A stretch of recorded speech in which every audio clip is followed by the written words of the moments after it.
Hey guys, how's everyone doing this morning? So remember a couple days ago I brought you that video about the Ford recall, the massive Ford recall with the fuel pump?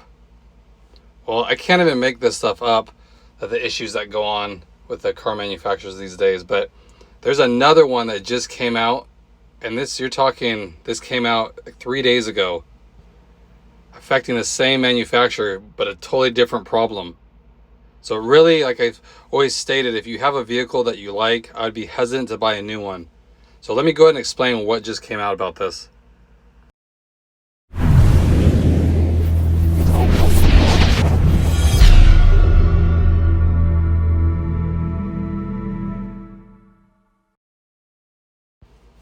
So like I said, a few days ago, I released a video about the recall that Ford had with their fuel pumps.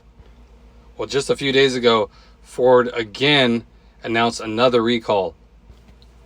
The only positive thing about this is it only affects one model, where the last one affected quite a bit. So it was like almost 1 million vehicles.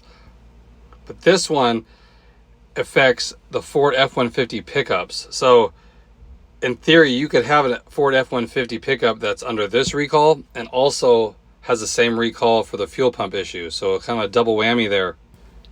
But the problem here is that the axle bolts may break and can cause the vehicle to roll away or lose power.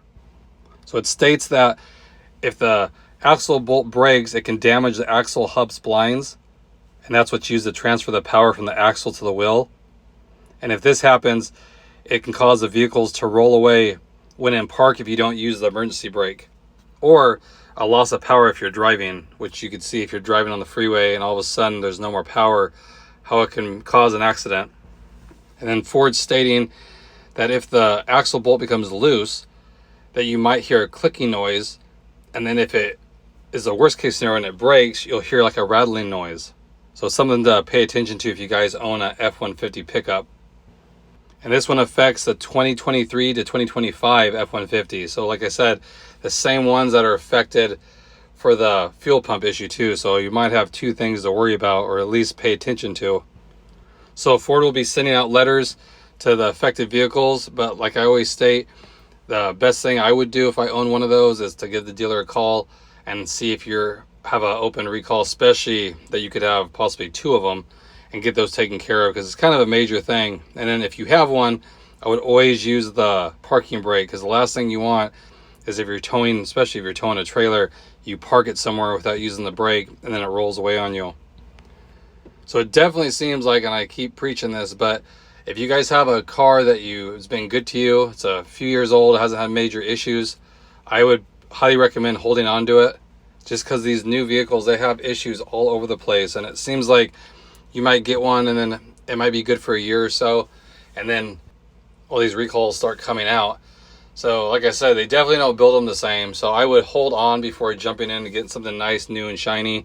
It sounds all good, but like I said, there's a lot more issues now than there ever has been. I've owned so many cars before that were bulletproof, and from all manufacturers really.